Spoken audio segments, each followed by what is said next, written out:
Pronto, iniciamos aqui a gravação da nossa aula de hidráulica.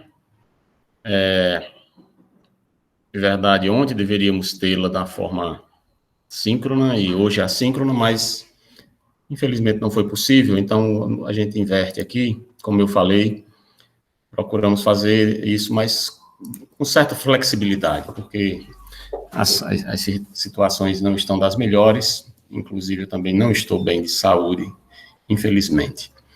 Mas assim é a vida. Mas eu quero propor aqui para vocês, que vocês deem uma olhada nessa figura, nessa foto inicial aí, de um rotor de uma bomba centrífuga. E você consegue ver aqui as aletas do rotor de ferro fundido, que você consegue ver aqui onde acopla o eixo na bomba centrífuga que conecta ao motor elétrico, né? Então, a água passa por aqui e a água é empurrada, digamos assim, né? Com uma certa força, em função do torque, da velocidade de rotação da bomba, digamos, 1.700 RPM, 1.750 RPM, 1.800 RPM, rotações por minuto. E aí o líquido recebe energia e essa energia faz com que ele possa ser elevado de um nível mais baixo para um nível mais alto, como nós já temos visto nas aulas anteriores. Mas o que é que acontece? Quando você tem... Lembra que anteriormente eu havia apresentado que existem instalações de bombeamento que você instala a bomba de forma afogada e não afogada, né? Quando você instala a bomba na forma afogada, significa que o rotor, a bomba, a instalação, o conjunto elevatório, encontra-se, vamos tomar como referência o eixo da bomba, encontra-se abaixo do nível da água do poço de sucção. E quando é o contrário, ou seja, não afogado, então nós temos aí uma altura de sucção, e essa altura de sucção passa a ser positiva. Só que essa altura de sucção, ela tem que ser limitada considerando as condições da instalação. A altitude, aonde está a temperatura do líquido que está sendo bombeado. Por quê? Porque um fenômeno hidráulico, por conta das propriedades do próprio líquido e considerando as condições da instalação, provoca a chamada cavitação, que nada mais é do que um fenômeno de ebulição do líquido. É uma ebulição do líquido a uma temperatura inferior à temperatura de ebulição da água, que normalmente fica ali em torno dos 100 graus. Né? Então, o que é que acontece? Um líquido com uma temperatura bem menor do que 100 graus, dependendo dessas condições da instalação, pode ebulir. E isso vai causar o que vocês estão vendo aqui. Vai causar, paulatinamente, a destruição das instalações, da carcaça da bomba e dos seus rotores, e vai prejudicar o sistema, sem falar na perda de energia que isso vai acarretar, o conjunto motobomba não vai atingir o seu objetivo e vai sofrer a substituição prematura, parada prematura, manutenção prematura. Nós não queremos isso porque estações elevatórias, conjuntos centrífugos, conjuntos motobombas são instalações de alto custo e nós queremos que eles trabalhem por mais tempo. Portanto, nós, como projetistas, devemos conhecer esse fenômeno e saber como evitá-lo. E é isso que eu gostaria de apresentar para vocês aqui nessa aula de hoje, certo? Então, aqui está a cavitação, definida aqui como esse fenômeno de ebulição da água, né, que ele vai poder ocorrer durante o processo do bombeamento e ele vai provocar os estragos, como eu já comentei a vocês, certo? E aí você consegue observar que está acontecendo a cavitação porque a bomba vai emitir ruídos e vibrações, né, e os ruídos semelhantes a como fossem as batidas de pino, né? Para evitar esse fenômeno, nós vamos analisar um parâmetro que é o chamado NPSH, do inglês Net Positive Suction Head.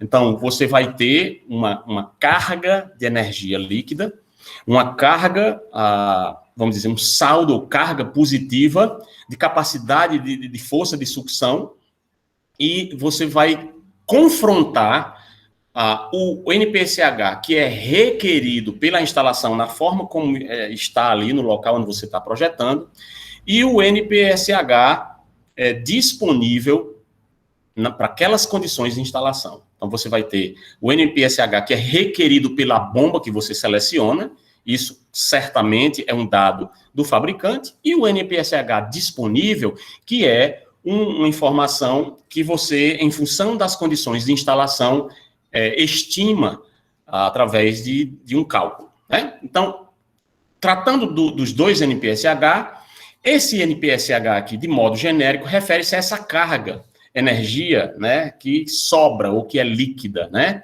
e que está disponível naquela instalação de bombeamento que você está projetando.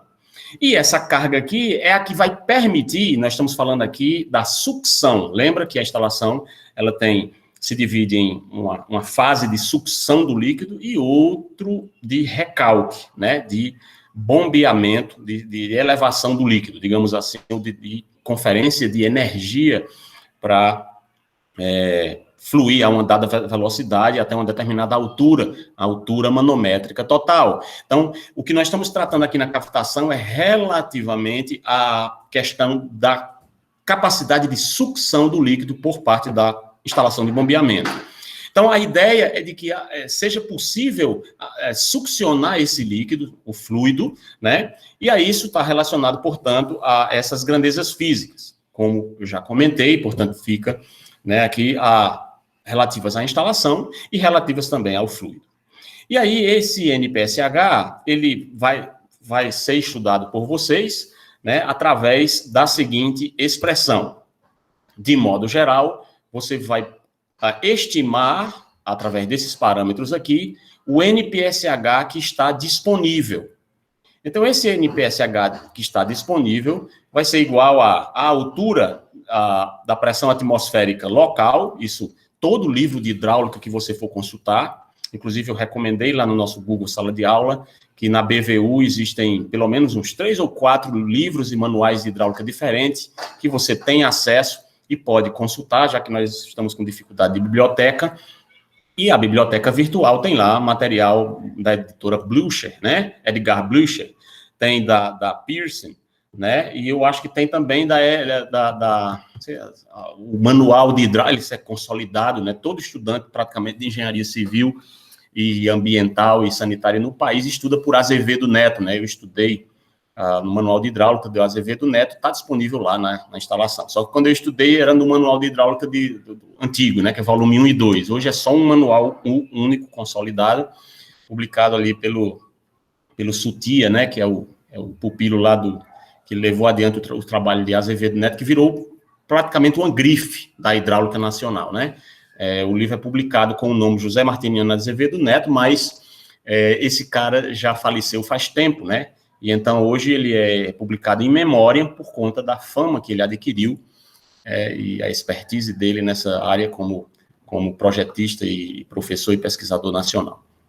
Mas, então, vocês podem dar uma fuçada lá, tá bom? Nesses livros de hidráulica. Mas, voltando aqui, desculpem, qualquer livro vai ter essa tabela, né? Eu estou colocando essa tabela 3, apresentando ela aqui.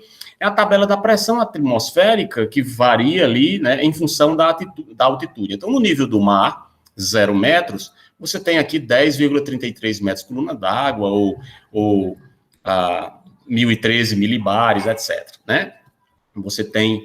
à medida que você vai subindo na atmosfera, né, aqui você já tem 300 metros, a 1.000 pés, 2.000 pés, assim você vai perdendo pressão atmosférica, vai diminuindo a pressão atmosférica, né, tem menos coluna de ar acima, né. Então, neste caso aqui, a altura, né, de atmosfera diz respeito à altura da pressão atmosférica no local da instalação de bombeamento.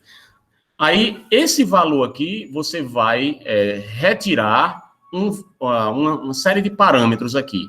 No caso, o primeiro deles, ou pode ser somar ou diminuir é o HS. O que é o HS? É a altura de sucção. Gente, mas aí eu somo ou diminuo? Bom, quando você tiver a instalação daquela situação, quando a bomba é afogada, e aí como é mesmo que eu já esqueci, quando a bomba é afogada, como é que uma bomba é afogada? Quem lembra aí? Me ajuda aí, que eu já esqueci, como é? Como é que uma bomba é afogada? Alguém pode me acudir? Quem lembra aí com a instalação de uma bomba afogada? Quando o eixo dela está abaixo do nível da água. Perfeitamente. Então, aí, nesse tipo de instalação, você toma essa altura de sucção como sendo negativa. Então, a parte do eixo dela até chegar no nível da água, você pega aquele valor, 50, 60, 80 centímetros, metros, sei lá, e aí você coloca lá esse valor negativo no cálculo do NPSH, né? E você vai considerar positiva quando estiver acima do nível da água. Então, nos casos das instalações, onde o nível da água está lá embaixo, vamos imaginar aqui uma situação muito comum aqui para nós, né? É o caso de uma instalação de uma cacimba, né? Você tem aqui uma bomba que está mais elevada e você tem uma cacimba com uma determinada profundidade, e aí a canalização desce para chegar até o nível estático da água, né? Um pouco mais baixo, né? Até o nível dinâmico. Mas aí a bomba está em cima, o conjunto motobomba centrífugo de eixo horizontal, e aí a canalização de sucção, ela desce até o fundo daquele poço, né? Que nós chamamos aqui no Nordeste de cacimba, né? Então aí você tem o valor de HS como sendo positivo, porque você tem uma altura de sucção, tem uma distância de sucção do eixo da bomba até chegar no nível da água, né? A bomba está acima. Aí você ainda desconta um valor aqui chamado de HV, e esse valor é a pressão de vapor do líquido em função da temperatura, aquilo que eu havia comentado, mostra aqui na tabela 4, que é aquele fenômeno, né? Que, aqui colocando o peso específico do líquido, que varia também com a temperatura, mas também a pressão de vapor. Observe que quanto mais a temperatura do líquido, quanto mais alta ela for, né, aí você vai ter pressões de vapores maiores. Observe que na pressão, para a pressão atmosférica no nível do mar, a água ebule lá, ela tem ela ferve, ela tem a ebulição a 100 graus, né? No caso aqui, 10,33 metros coluna d'água, você tem no nível médio do mar, a temperatura de 100 graus. Observe que à medida que a pressão de vapor à medida que a pressão de vapor vai caindo, né? Vai caindo, você vai tendo a temperaturas menores que a água vai ebulir, ou seja, nessas condições aqui, né, o peso específico a 9,683 kN por metro cúbico e a pressão de vapor de 1,26 metros, vai me dar aqui uma temperatura de 50 graus. Que temperatura é essa? Quando a água chegar nessas condições aqui de pressão atmosférica, aqui nessas condições de pressão de vapor, quando ela chegar a 50 graus, ela vai ferver, certo? E ela não vai estar a 100 graus, e mesmo assim ela vai ferver. Muito bem. Então, aí você vai fazer o descontar dessa pressão do vapor em função da temperatura e você vai, a isto, adicionar a perda de carga total considerada na linha de sucção. Se vocês lembram das discussões anteriores, nós vimos que nós temos as perdas de carga lineares e as perdas de carga localizada. No caso da sucção, por exemplo, temos situações diferentes, mas vamos pegar o caso de você bombear numa água limpa, um conjunto centrífugo de eixo horizontal, e você tem uma sucção que não afogada e tem uma tubulação que desce lá para bombear no posto de sucção. Então, enterrando no líquido lá, você tem a canalização de sucção, e na ponta da canalização de sucção, você vai ter a primeira peça, que é o crivo, né, para evitar que materiais grosseiros penetrem e causem dano ao rotor da bomba na sucção, né? Então, você tem o crivo, e ali, juntamente com o crivo, é instalada a chamada válvula de pé. Lembra disso? Essa válvula de pé, o objetivo é impedir que o líquido retorne e prejudique o escorvamento da bomba. Lembra disso? Então, eu já tenho peças especiais instaladas no barrilete de sucção, na canalização, que vão, eventualmente, dificultar a passagem do líquido, causando perda de carga.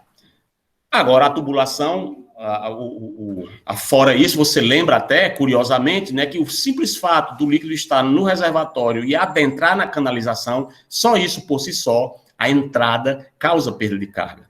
E aí você vai ter, a partir daí, uma tubulação conectada a um joelho ou uma curva de 90 graus, e essa curva de 90 graus, essa mudança brusca de direção, também causa perda de carga. Então, você deve elencar, levar em consideração todas as perdas de carga na linha de sucção, e, portanto, você vai considerar essas perdas, tanto as localizadas, como aquelas relativas à extensão linear da canalização, e vai somar esse valor colocando aqui nessa equação. E isto vai lhe dar o chamado NPSH disponível. Pronto.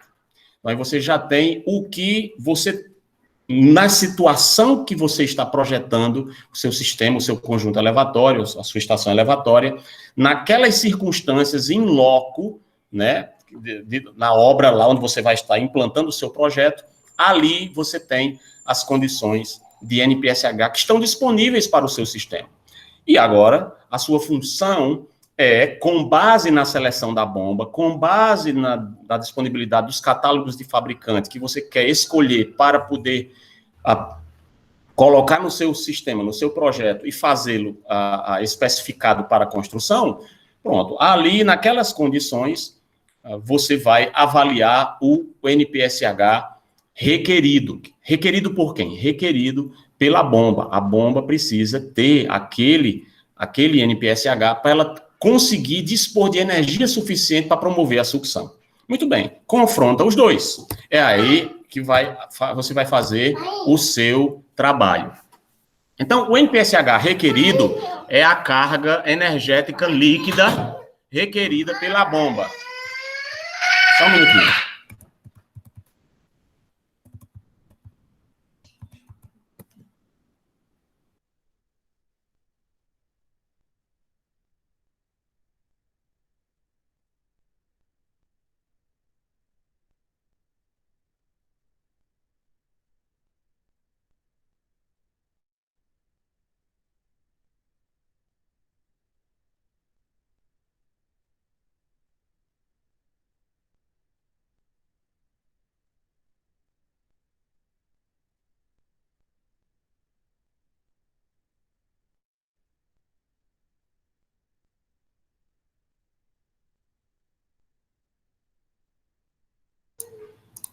Desculpa aí, meu povo, os problemas de pandemia, né?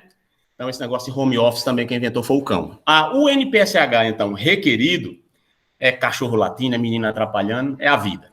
Então, o NPSH requerido, vamos voltar aqui, seria essa carga requerida pela bomba, certo? De um lado, você tem a da instalação que você está projetando, e do outro lado, você tem a que seria requerida pela sua bomba, certo? Para que você possa promover a sucção.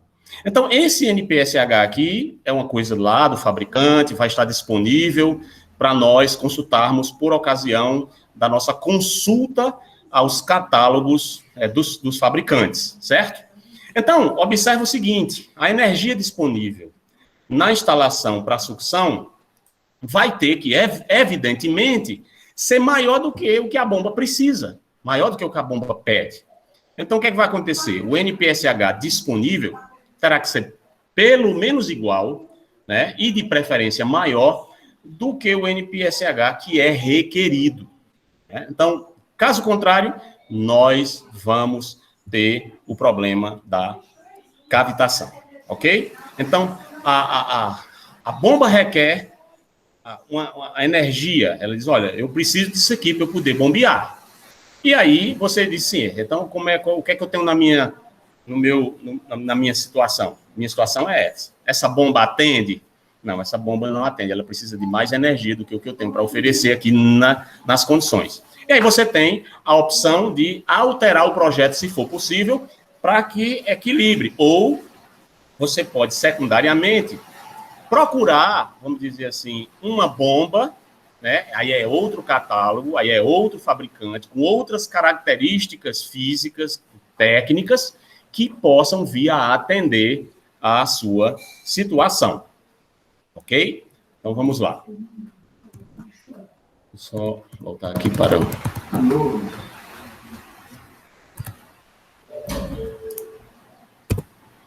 Muito bem, então aqui as tabelas eu já apresentei para vocês, tanto a de pressão atmosférica, né, que varia com a altitude, como também da de temperatura e pressão de vapor. Essas tabelas estou colocando aqui, mas em qualquer manual de hidráulica, livro de hidráulica, seja prático, hidráulica aplicada, teórico ou não, você tem à disposição essas tabelas, né? E agora eu, então, portanto, gostaria de apresentar para vocês um exemplo, apresentando uma metodologia de dimensionamento, agora completo, incluindo este fator importante, que é o fator da avaliação do NPSH disponível e requerido, para que vocês possam ter aquela noção para fechar como dimensionar uma instalação de bombeamento. Então, aí nós vamos dimensionar essa instalação para atender uma demanda de 200 metros cúbicos por hora, é uma vazão razoável, né? E a nossa instalação vai operar 24 horas por dia e vai recalcar aqui a uma altura de 24 metros. Então, lembra, nós temos aqui um desnível geométrico, aqui ainda não é a altura manométrica total, é o desnível geométrico recalcando uma altura de 24 metros. Então, a composição da linha de sucção e recalque é a seguinte. Primeiro, da sucção, ó, nós temos uma tabela onde você tem as peças de montagem da sucção. Isso nós já vimos em aulas anteriores. Vocês estão conseguindo me ouvir porque está chovendo aqui. Está um barulho bem grande aqui nas telhas. Está conseguindo me ouvir? Tá sim, está tudo ok. Ah, beleza. Então, olha só. A quantidade aqui, o que é que tem na sucção, qual é a peça que está instalada, né? E aqui, no caso do recalque. No caso da sucção, o que é que nós temos? Nós temos uma válvula de pé com crivo. Essa aqui é instalada lá na ponta da sucção, como eu já falei para vocês. Daí tem a canalização, aí tem uma curva de 90 graus. O melhor mesmo seria inverter. Primeiro tem a válvula de pé, depois eu tenho uma tubulação de sucção, nesse caso aqui, ó, é uma vara de cano, e aí eu já vou adiantando para vocês, ó, uma vara de cano, ela comercialmente você compra, ela tem 6 metros, ela inteira. Ela é ponta e ela é bolsa, ou ela é ponta flange, ou ela é flange flange. Flange, já mostrei para vocês também, é quando nós temos a conexão entre duas canalizações através de porca parafuso, né? Então, aqui você tem 6 metros, significa que isso aqui é uma vara de cano. E aí, professor, e quando tem 1,5 metro, aí é o quê? Aí já não é mais tubo, aí é toco. Toco mesmo do mato, né? Que o camarada faz o destocamento, ou queima o toco lá na roça. É um termo técnico, é toco, né? É toco de PVC, toco de ferro fundido, etc. Então, aí você tem 6 metros, é uma vara, a tubulação de sucção, né? Aqui colocou a extensão de L, né? O comprimento, L vem do inglês lá, né? Length, suction, né? Length suction. E aqui você tem a altura de sucção, né? Que é height suction, e aí você tem 2 metros. Então, a tubulação de sucção e a altura de sucção. Como assim, Júnior? Como é que a canalização de sucção é uma vara de 6 metros e a altura de sucção é só 2 metros? Se você der uma olhada aqui, digamos que o poço fosse assim, né? E aqui eu tenho a sucção, então eu ia ter aqui a válvula de pé com crivo, aí nesse sentido aqui, ó, eu iria ter 2 metros, aí tem a curva, nesse caso aqui, e depois, para chegar lá até a bomba, eu ainda tenho mais uma certa distância. Então, somando toda a instalação, eu tenho horizontalmente 2 metros e o restante aqui seria, verticalmente seria 2 metros e horizontalmente os 4, certo?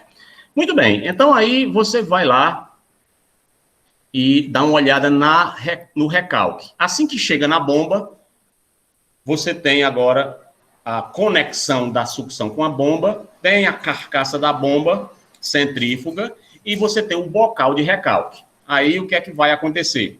No bocal de recalque, você vai ter a válvula de retenção. Lembra lá que aquela válvula de retenção para impedir que o líquido retorne no caso de uma parada brusca de funcionamento, ou quando você desliga, ou quando falta energia elétrica. Você vai ter curvas de 90 graus, no caso aqui são 3, nessa instalação, e aí precisaríamos ver o esquema, né, que não é fornecido nesse exemplo, para ver por que foi necessário 3 curvas de 90 graus e curvas de 45, né? São necessárias 2 aqui. Aí eu tenho um registro de gaveta, que é aquele registro que eu também já expliquei para vocês, que é a válvula que tem uma comporta interna que você gira, pode girar um volante ou pode ter um acoplamento com uma chave em diamante, né? Que é o chamado cabeçote. Então tem um registro de gaveta com cabeçote, registro de gaveta com volante. E aí você tem o registro de gaveta, vai ser preciso e vai ter no recalque uma saída da canalização. Por que aqui é colocada essa saída? É claro que a água vai sair da canalização. E por que é colocada aqui? Para que o projetista lembre que na saída da canalização há uma perda de carga, né? Então eu tenho aqui 1.000 metros, que é a extensão, ou seja, eu tenho 1 quilômetro de extensão desse recalque, do ponto onde está sendo bombeado até o reservatório que vai receber essa água aqui. E aí eu tenho a altura do recalque, ou seja, desde o ponto onde eu estou captando a água, né? Desde o ponto onde eu estou captando a água, cá embaixo, percorrendo esse terreno todinho, 1 quilômetro de extensão, aqui está, a instalação está bombeando e está mandando isso aqui através de uma adutora que vai por debaixo do chão, até chegar lá em cima tem um reservatório. Pronto. Aí, para essa água chegar em cima desse reservatório, quando você faz o desnível aqui, você tem uma altura de recalque total de 24 metros, o desnível geométrico de recalque. E aí, uma vez conhecendo esses valores, a gente já vai para o dimensionamento da linha, certo? Então, eu vou apresentar aqui esse critério. Dependendo se você for em outro livro, você vai dizer, olha, mas tem outro lá, o Azevedo Neto apresenta outro lá do diâmetro, da perda de carga pelo diâmetro equivalente. Um outro lá, um pouco até mais simplificado também, pode ser.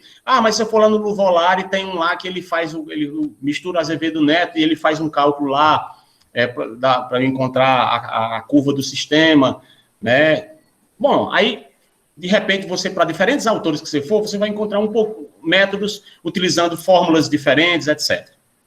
Eu quero apresentar um para vocês, porque como são inúmeros métodos, então vou apresentar pelo menos um aqui, que atende à necessidade que você precisa dimensionar uma instalação de bombeamento, e é um método simples que você pode utilizar, certo? Então, o dimensionamento da linha, vamos utilizar aqui esse método, que é pelo critério da escolha do diâmetro da tubulação, a partir do uso de uma velocidade econômica. Essa velocidade econômica normalmente se situa aí entre 0,5 e 2,5. Nós devemos evitar, inclusive, em bombeamento, velocidades superiores a 2,5 metros por segundo. Já guarda isso no coração. Não decore não, mas é bom você lembrar, ficar ali, rapaz, passou 2,5. Não é muito recomendado não, certo? Então aí você mantém esse limite, e assim você consegue atender, né, aos critérios de perda de carga. Você deve lembrar que quanto maior for a velocidade, nós vamos ter maiores perdas de carga, etc. Então, essa velocidade econômica aqui, nós vamos empregá-la e vamos atender, tá bom? E aí a maioria dos autores fica por aqui. Para determinar, então, esse diâmetro, a partir do critério, nós vamos considerar aquela velha e amiga fórmula lá, que é a equação da continuidade. Você deve lembrar, né, Q igual a SV, ou no caso aqui o S seria a seção transversal da parede do tubo, ou A, aqui neste caso aqui é representado por A, que seria a área da seção transversal. Então, a velocidade, medida em metros por segundo, vai ser a razão entre a vazão, neste caso aqui, só atenção às unidades, tá bom? Em metro cúbico por segundo, e a área em metro quadrado. E aí, nós pegamos aqui a área da seção transversal circular, é πd ao quadrado sobre 4, ok? Então, temos essas duas equações só para a gente lembrar delas. E a gente faz a substituição da velocidade, aqui no caso, por um valor entre esses aqui. Eu acho que nem eu, nem tu, fica adequado um valor de 1,5, né? Como é o caso desse exemplo. Então, nós vamos simplesmente isolar matematicamente essa expressão, função do diâmetro. Lembra a expressão aqui?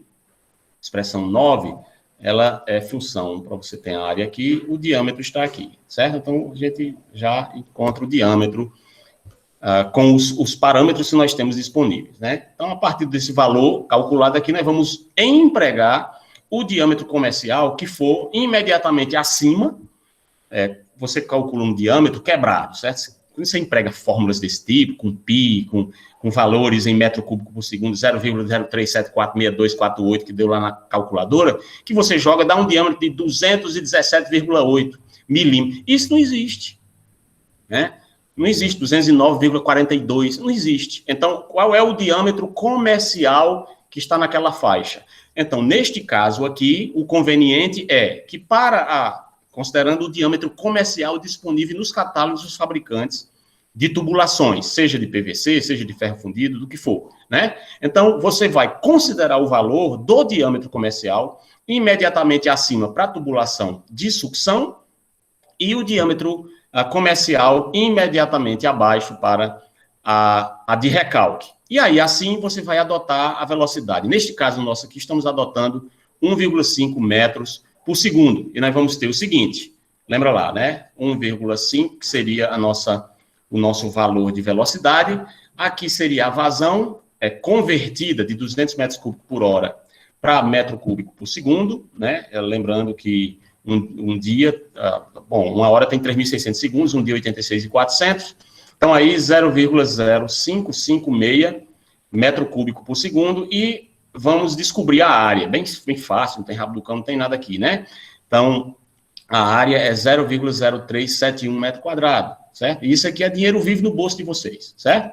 Então, a área 0,0371 metro quadrado, você agora isola na equaçãozinha do diâmetro da área da seção transversal da tubulação, que é esta, 0,0371, né?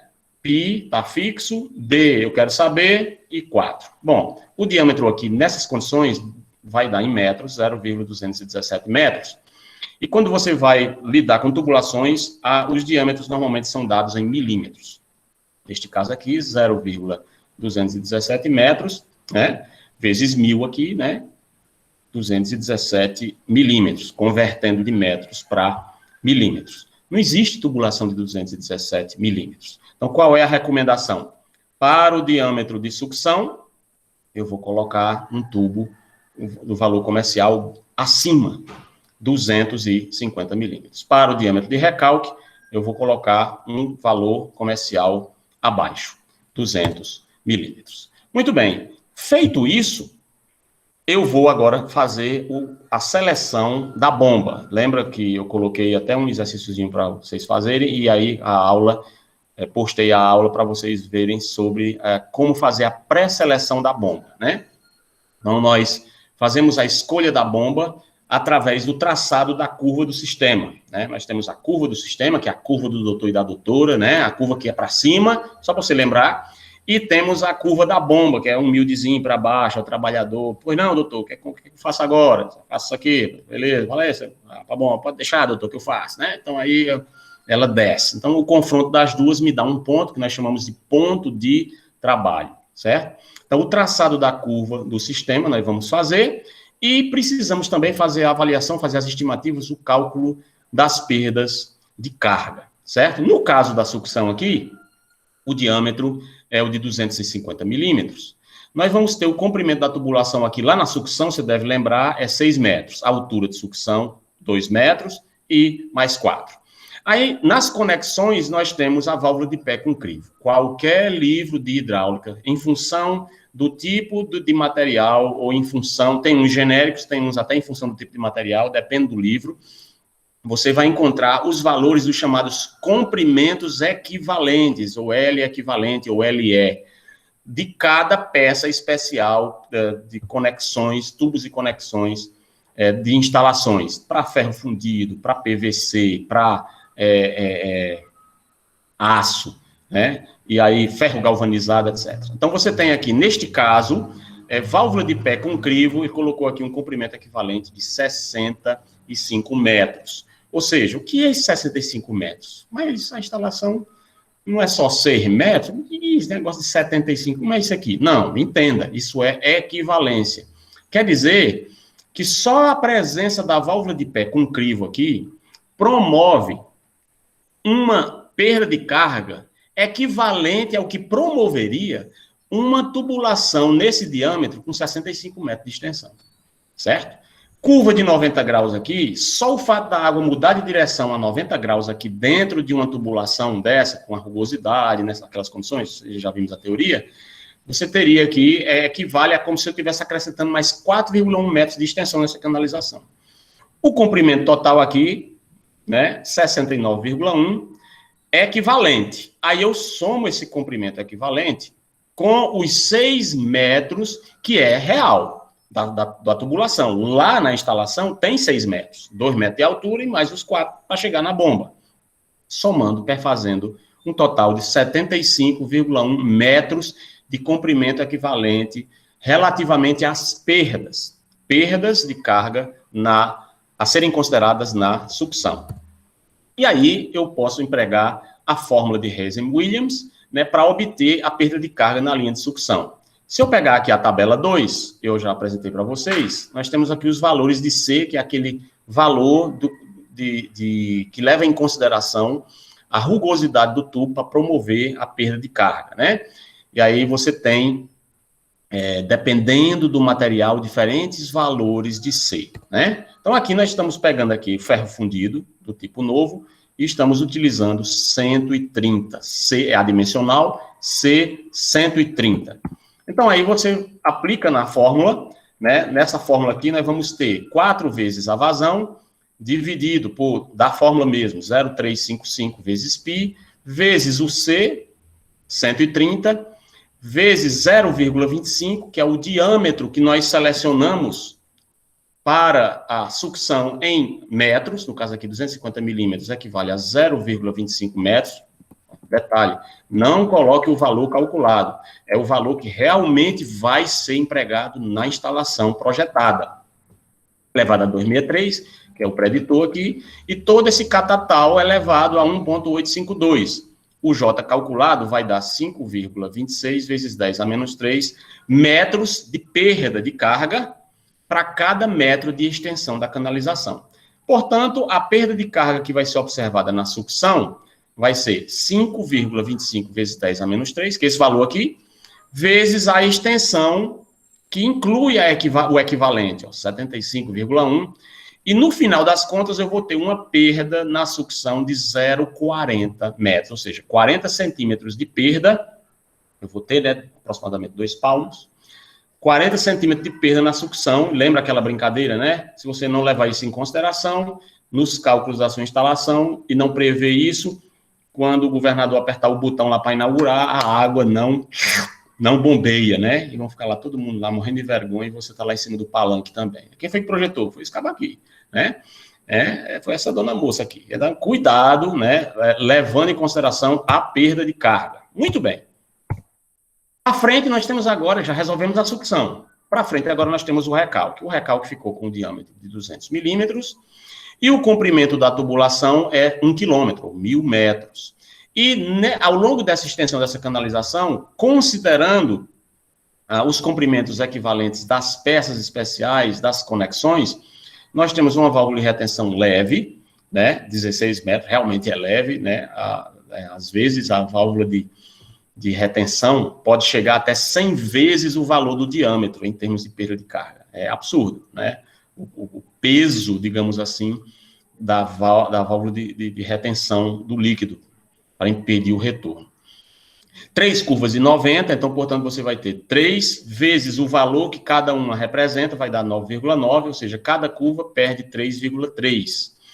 Duas curvas de 45, cada curva perde 1,5 m, então dá 3 metros de perda pela presença das curvas. O registro de gaveta perde 1,4 metros. Só o fato da canalização chegar e sair e encontrar o meio lá no reservatório, se perde 6 metros. Não é pouco a perda na saída. Com comprimento total equivalente, no recalque, de 36 metros, ou seja, tudo isso aqui é como se o recalque tivesse 36 metros a mais de canalização em sua extensão. Isso é equivalente. Eu somo ao comprimento real, que é o caminhamento do emissário ou da adutora de água bruta ou tratada, saindo lá da bomba até chegar no reservatório, dando um comprimento total equivalente de 1.036,3. R$ mais 36,3, ok? Calculo a mesma coisa agora para o recalque. Hazen-Williams de novo, o J é a perda de carga, chamamos perda de carga unitária, vocês devem lembrar. Temos 4 vezes o valor da vazão que está sendo recalcada, dividido por 0,355, π, 130, agora o diâmetro é 200 milímetros, ou seja, 0,20 metros, elevado a 263, e todo esse catatal aqui elevado a 1,852. Deu uma perda de carga unitária bem razoável, né? 0,016 metros de perda de carga ao longo da canalização para cada metro dela. Lembre-se que essa canalização tem 1.036,3 metros de comprimento equivalente. Então, vamos aplicar a perda recalque na canalização, vai ser 0,016 metros por metro, vezes 1.036,3 metros, e eu vou ter a perda no recalque. Pronto. Então, eu vou ter que levar em consideração uma altura 16,1 metros maior do que o que ela realmente é, somente para vencer as perdas do recalque. E vou ter que levar em consideração, lembra lá, uma altura, né, de pelo menos 0,40 metros para resolver o problema na sucção. Com isso, eu tenho o cálculo da perda de carga total, que é o HF total, que nada mais é do que o somatório das perdas na sucção, calculadas há pouco, 0,40 metros, mais as perdas de carga no recalque, calculadas aqui acima, 16,1 metros. Assim, nós temos o valor da perda de carga total. A perda de carga total vai ser 0,4 metros, mais 16,1. E aí você vai ter a perda total a considerar, além do desnível geométrico da sua instalação. Lembra que lá atrás, a gente precisa bombear daqui do ponto mais baixo, né, até um ponto mais alto lá em cima. Afora isso aqui, eu ainda tenho que levar em consideração os valores de perda de carga total, que acabamos de calcular, 16,5 metros. Então, aí agora nós temos o cálculo da altura geométrica, realizado através da soma, como, né, já vimos, da soma das alturas geométricas de sucção e recalque, e aí fica a altura geométrica vai ser a altura de sucção mais a altura de recalque, né? Nós temos 26 metros a vencer aqui. E a altura manométrica, ou seja, a altura que me dá a energia de pressão total disponível que a bomba vai ter que ter força para empurrar, né? Ladeira acima, é a altura manométrica, alguns livros HMT, alguns livros HM, alguns livros só H maiúsculo, não se preocupe com isso, né? Basta colocar na legenda o que está referindo. HM aqui, a altura manométrica, vai ser a altura geométrica, 26 metros, mais os 16,5 de perda. E aí você tem a altura manométrica total, 42,5 metros. Pronto. Então, guarde esse valorzinho aqui. E aí, nós vamos calcular o coeficiente K da equação. Essa equação aqui, que ele refere à equação 6, é aquela equação relativamente ao cálculo que nós vimos na outra aula sobre o estabelecimento da curva do sistema, né? Nós temos o estabelecimento da curva do sistema. Então, nós temos aqui a altura manométrica, o desnível geométrico e temos as considerações de perda de carga, né? As considerações de perda de carga, que é naquela formulazinha lá, considerando um coeficiente K, que é calculado, inclusive a gente viu a fórmula agora há pouco. Então, aqui, por exemplo, 42,5 metros é o valor que a gente acabou de calcular, que é da altura manométrica.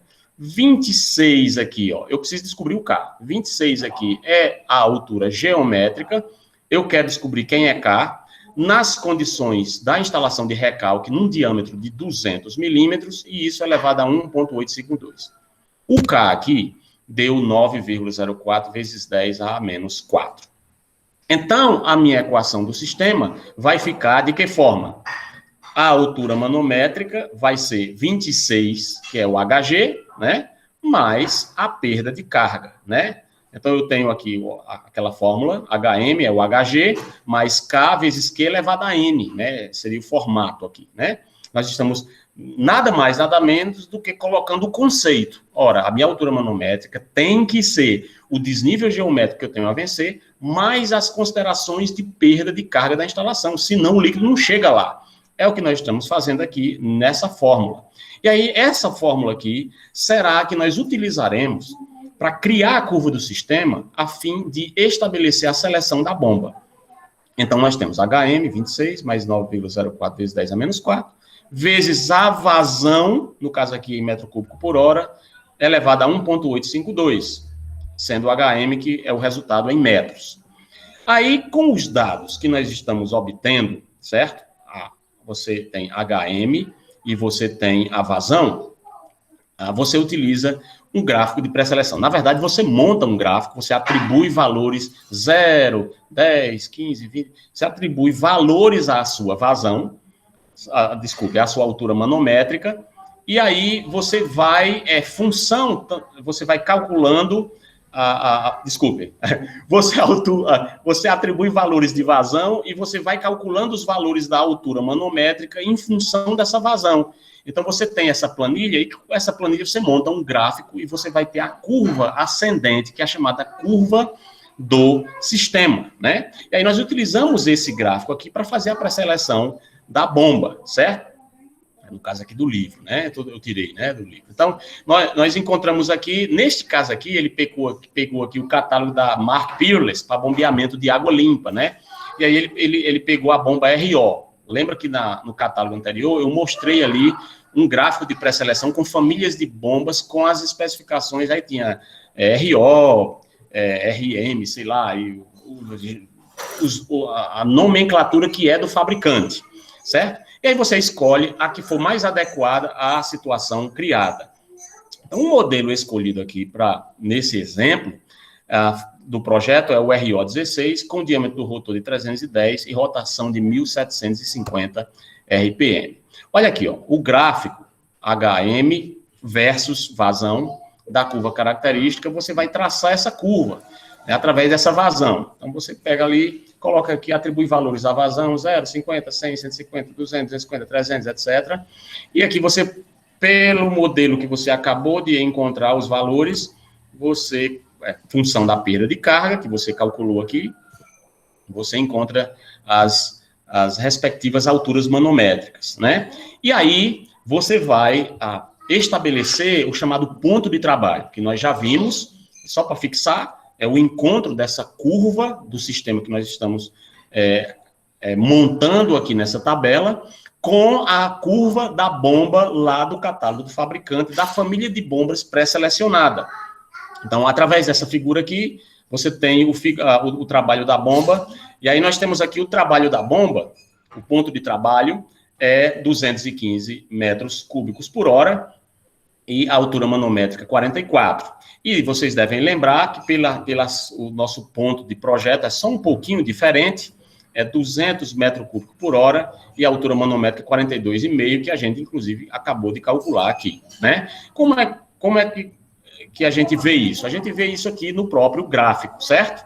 O nosso ponto de projeto é 200 metros cúbicos por hora, confrontando aqui com a altura manométrica de 42,5. 42,5 dá mais ou menos aqui, ó. Esse é o ponto de projeto, tá vendo? Esse ponto aqui é exatamente o ponto da vazão que a bomba precisa recalcar, que nós estamos projetando para isso, com a altura manométrica quando eu levo em consideração os valores da perda de carga, que no caso aqui é 26 mais 16,5, 42,5.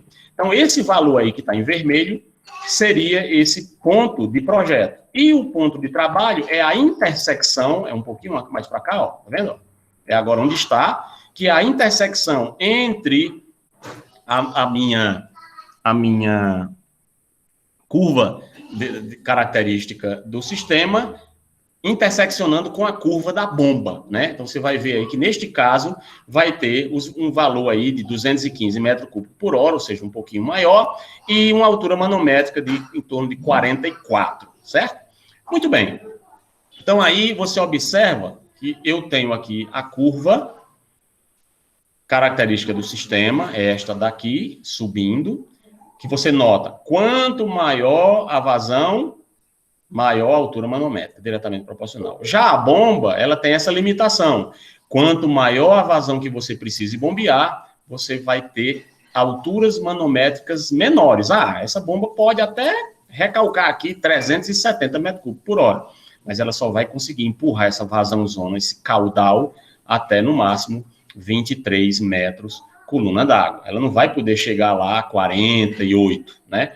48 aqui, ela vai conseguir bombear vazões aqui, estourando até 50 metros cúbicos por hora. Passou disso, ela começa a perder isso. E aqui você vê essas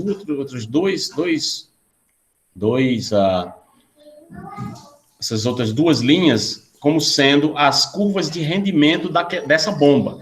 Tem a curva de rendimento para 75% de rendimento da bomba e a outra curva de rendimento aqui para 80% da bomba. Observe aqui que a nossa bomba, no ponto de trabalho aqui, vai situar-se aí a um rendimento, uma curva intermediária aqui, né?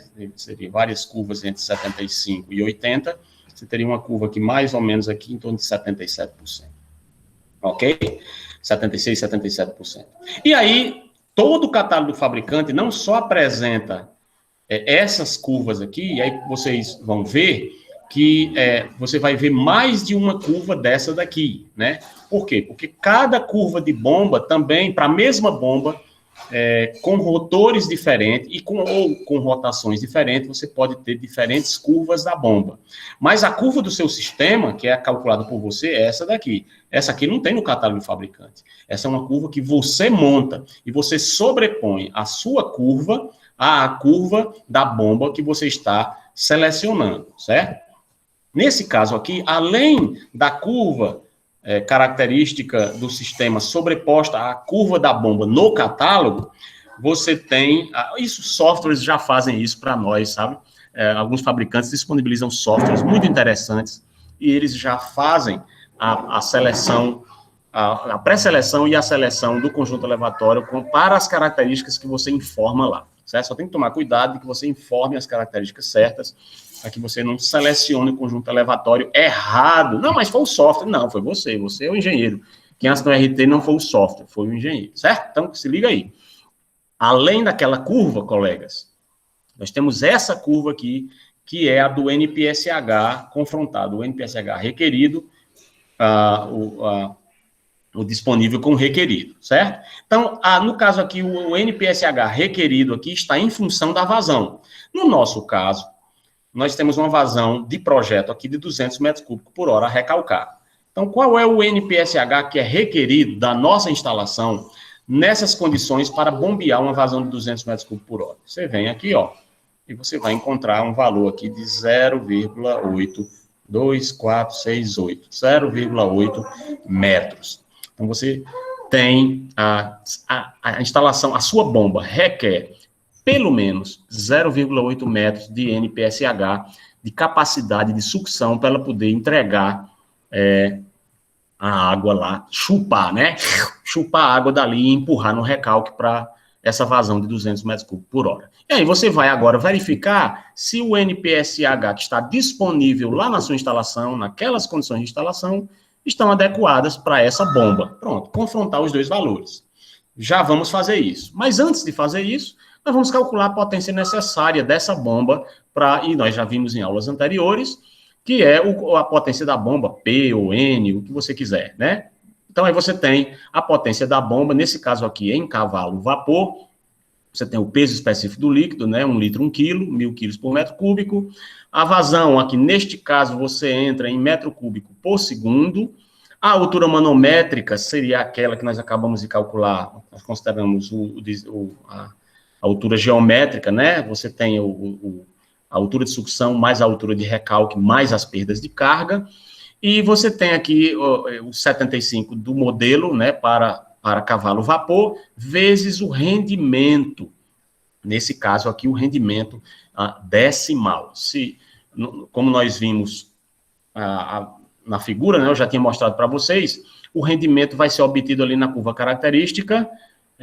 Nós vamos tomar aquele ponto de trabalho, quer dizer, a correlação QH, né, vazão e altura manométrica, e nós vamos ter um rendimento ali de 77%. Vamos voltar lá de novo.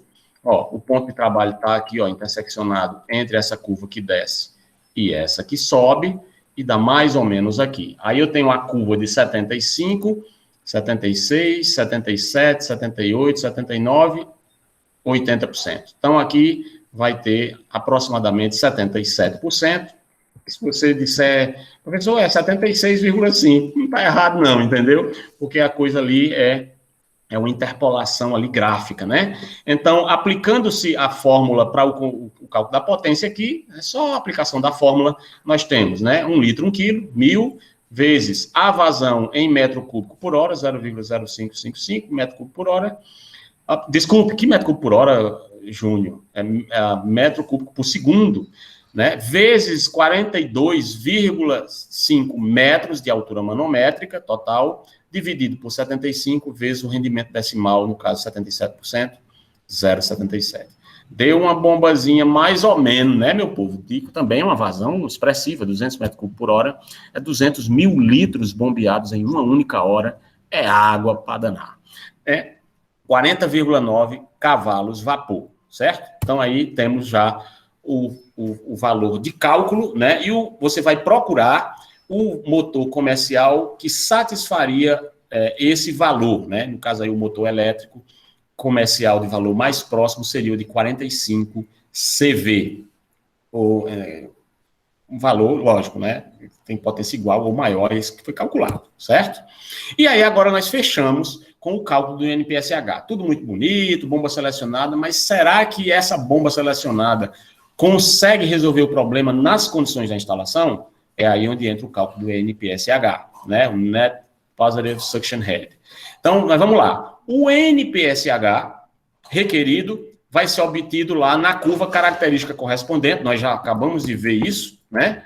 Aqui, lembra que quando você pega a curva característica no catálogo, você tem aqui não só a curva da bomba, mas você tem também dos valores de NPSH, certo? Então, o NPSH vai estar lá. A gente já viu que, nesse caso nosso aqui, o NPSH que a bomba requer para poder ter capacidade de sucção para uma vazão de 200 metros cúbicos por hora, é requerido, no mínimo, 0,8 metros. E aí, o NPSH que está disponível, ele vai ser calculado a partir daquela fórmula que nós já vimos, né? E aí, nós só vamos considerar o seguinte, né? A pressão correspondente à altura do local, você pega na tabela, né, para a altura no local lá é de 900 metros, então você vai ter aí 9,22 vezes 10 à terceira quilos por metro quadrado, convertendo, né? Ou 0,922 atmosfera, ou 9,22 metro coluna d'água. E a temperatura do líquido bombeado ali para 20 graus. Nós pegamos isso na tabela, certo? Então, você tem a tabelazinha lá, para 900 metros, ó, aqui, ó.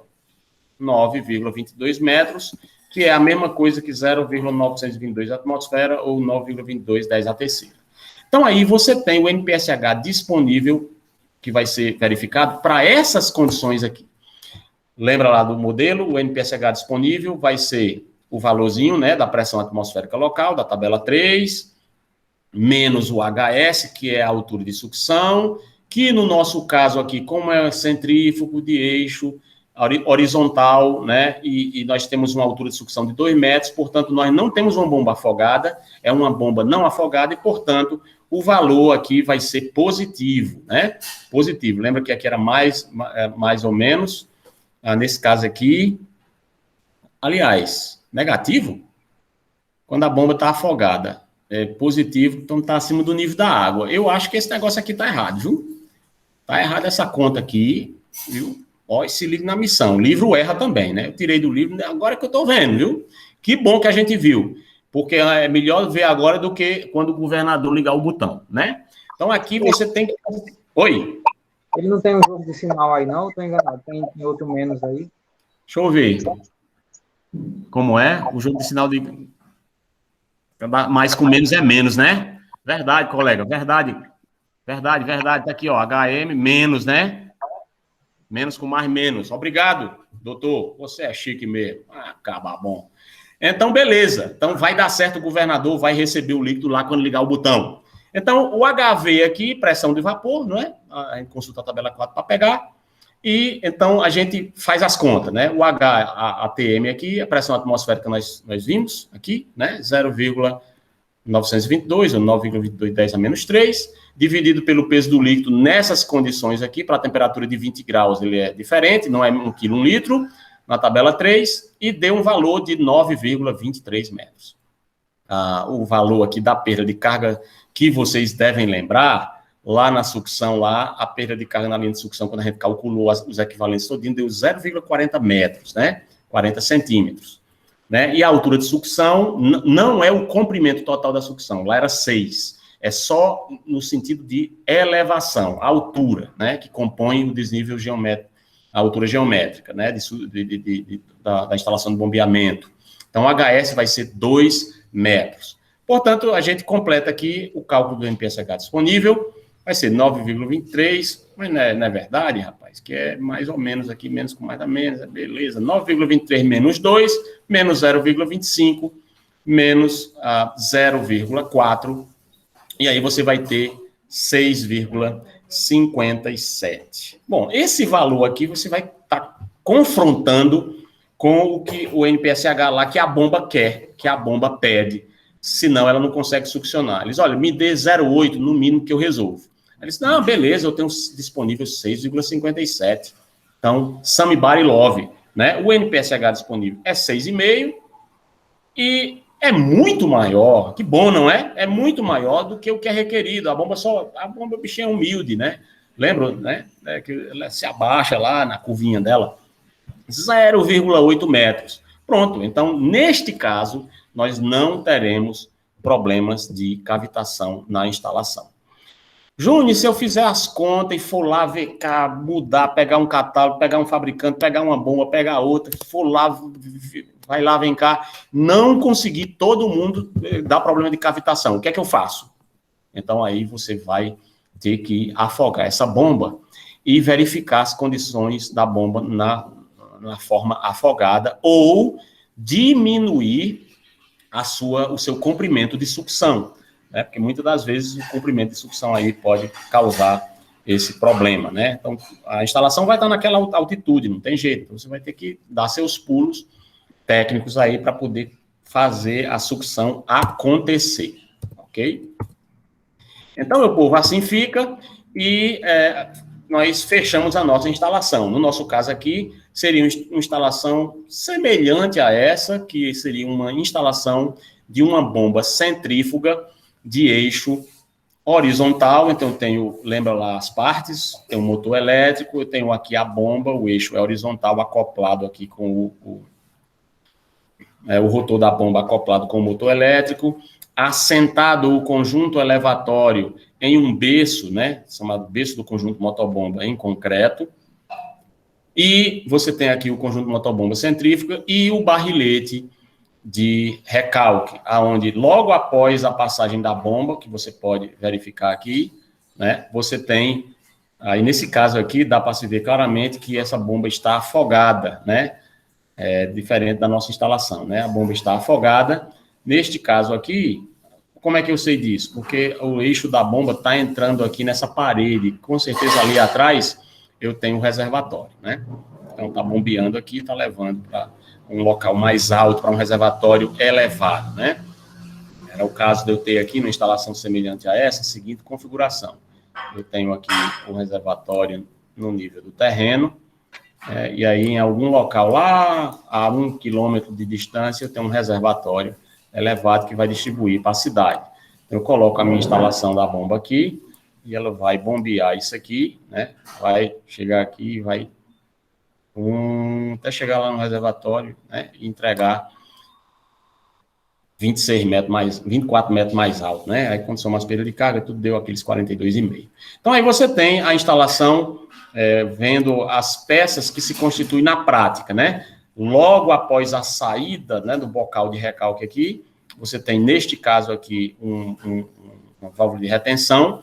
Em alguns casos de bomba requerendo, você pode instalar aqui uma curva concêntrica para abrir, para fazer a distinção, né, para fazer, na verdade, a adaptação entre o valor do diâmetro, né, do flange da bomba para a canalização de recalque projetado, o diâmetro projetado. Então, às vezes, você tem que colocar aqui uma redução do tipo concêntrica, né, para poder fazer essa expansão da bomba para o valor da tubulação de recalque. Então, o valor de recalque, você tem o registro de gaveta, neste caso aqui, flange, observa os parafusos.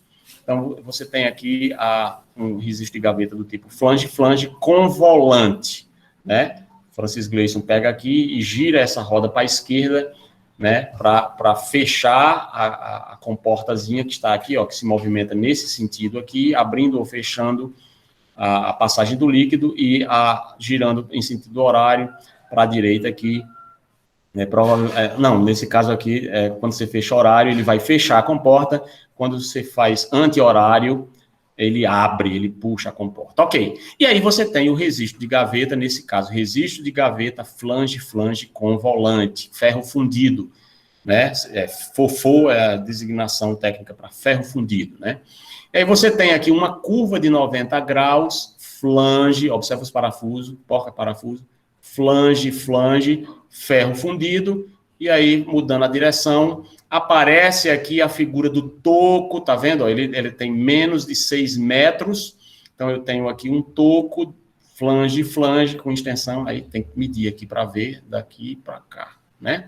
Então, aí você tem o toco, flange, ferro fundido, no diâmetro de, no caso nosso aqui, 200 milímetros. Aqui eu tenho um T, né? Ó, um T, não é o nosso caso, né? Nós não temos um T nessa instalação. Você tem 2 conjuntos motobomba aqui, no caso aqui, funcionando, funcionando continuamente e outro em rodízio de reserva, né? Então, aí, quando acontecer, se desligar, o quadro de comando de bomba está programado para, na próxima, ligar. Esse aqui, manter esse desligado. Se tivesse 3, pode acontecer de decidir a programação do quadro de comando de bombas para ser 2 funcionando simultaneamente, que é chamado bomba em paralelo, e 1 em rodízio de reserva. E aí, o quadro de bomba sai fazendo rodízio para que todas as bombas estejam funcionando, mas não simultaneamente, né? Na próxima ligação, as outras 2 vão funcionar e essa primeira fica parada, e assim vai alternando. E aí você tem, no caso aqui, o barrilete, né, do conjunto motobomba 1, conjunto motobomba reserva, indo na sequência aqui vai ter um manômetro instalado bem aqui, ó, tem um tubo de pitot aqui, né, instalando um manômetro aqui para que você possa medir a pressão na linha de recalque, né? Aqui os cabos, né, instalação trifásica e tal. Muito bem, então aí você tem a sua instalação. Nesse caso aqui eu coloquei, ó, uma outra instalação, apenas para nós relembrarmos as instalações. Eu tentei conseguir uma, esse aqui, afogada, bonitinho, dá para ver por conta que ele está aqui, ó, enterrado na parede. Muito provavelmente isso aqui é afogado, viu? E esse aqui seria o não afogado, onde você tem aqui a bomba, o eixo da bomba está nesse nível, e aí você tem uma canalização de sucção com uma certa extensão vertical que desce para dentro de um poço de sucção. Então, tem um poço seco, poço úmido, né? Francis Gleason tem acesso aqui através de uma escada, que não é conveniente que seja mais essa, de acordo com a segurança do trabalho.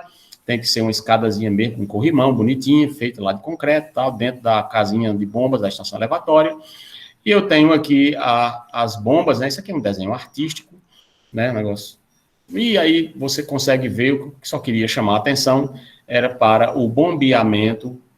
Isso aqui está muito parecido com bombeamento de esgoto, né? Por conta do tamanho desses bocais aqui, não estou vendo uma válvula de pé com crivo, mas você tem aqui o bombeamento desse poço de sucção, já na forma não afogada, ok? Então, meus colegas, era isso que eu gostaria de apresentar, de tratar com vocês. Hoje eu espero que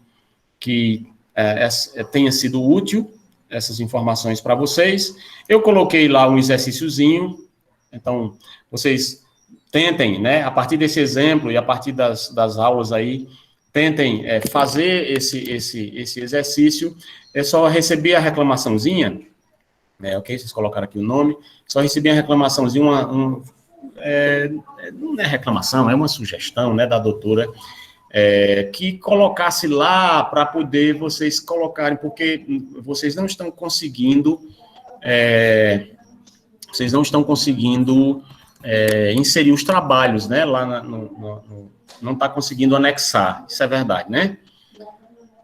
Então, aí eu vou ver o que está acontecendo, talvez eu deva criar um outro, né, lá onde vocês possam anexar, né, ter o poder aí, ter a prerrogativa de fazer a anexação dos trabalhos, dessas atividades, esses exercícios lá, ok?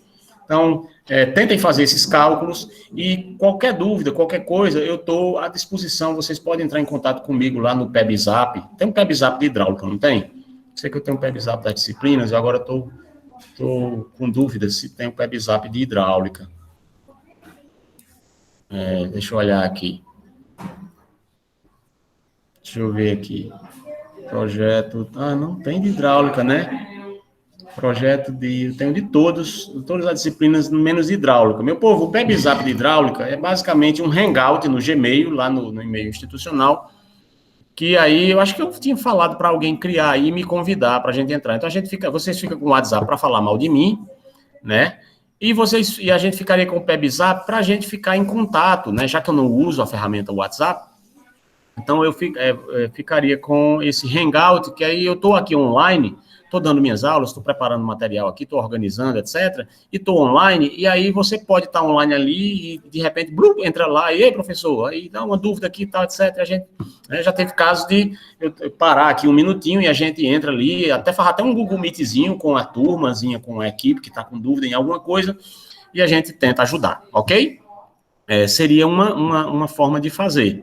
Se vocês quiserem fazer isso, alguém aí da liderança da turma, por favor, podia criar e fazer o convite. Não sei quantos de vocês usam essa ferramenta, dentro do Gmail. Você vê aqui, deixa eu projetar aqui para vocês. Dentro do Gmail, você tem o PebZap. Deixa eu colocar aqui.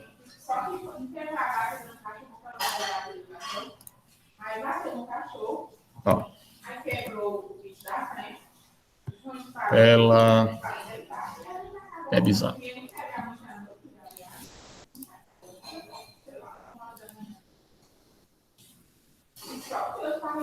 Ok?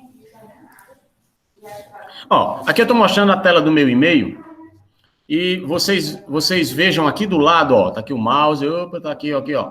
Tá aqui, José tá online, certo? Verdinho. E aqui tem uns colegas aqui, tem um menino, tem um coordenador do curso, tem uma disciplina de reuso, tem a professora Ianice, tal, projeto, tal, e tem alguns aqui que... Aí eu vou adicionando o pessoal, a pessoa na dúvida, tal, não sei o quê, ou individualmente, ou coletivamente, fica legal na turma, né? Porque aqui, de repente, a dúvida de um é a dúvida de outro. Então, aqui você tem, aqui, ó, inclusive, eu mando, às vezes, o próprio Meet também, não só pelo Google Sala de Aula, mas também no PebZap, para o pessoal ficar por dentro.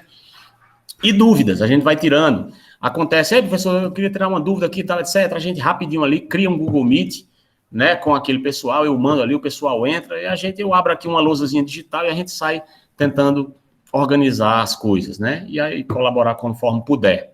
Ok? Pode ser? Quem poderia colaborar e fazer essa coisa? Vocês podem me convidar, o convite cai no e-mail, eu aceito e fico fazendo parte do grupo. Vocês podem cadastrar todo mundo da turma, né? Ou se vocês quiserem, seria melhor, né? Como é de cada disciplina, todo mundo aqui está dentro da fica mais fácil. Inclusive, fica mais fácil para mim, porque administrar dezenas, né? Fica complicado. Eu tô com cinco disciplinas diferentes, né? E aí fica difícil se for, assim, no nível individual. Então, um ou outro, assim, individualmente, mas a gente procura mais... se você quiser, como você está ingressando lá no grupo, você pode usar o PebZap do grupo para poder a gente tirar a dúvida. Não precisa estar toda a equipe lá na hora, né? Mas se alguém precisar de alguma dúvida, a gente se dispõe a ajudar. Ok, meu povo? Estamos todos acordados, não dormindo? Ok, doutor. Ok? Então, eu agradeço aí. Essa atividade é para entregar até quando? Quando é, dona moça?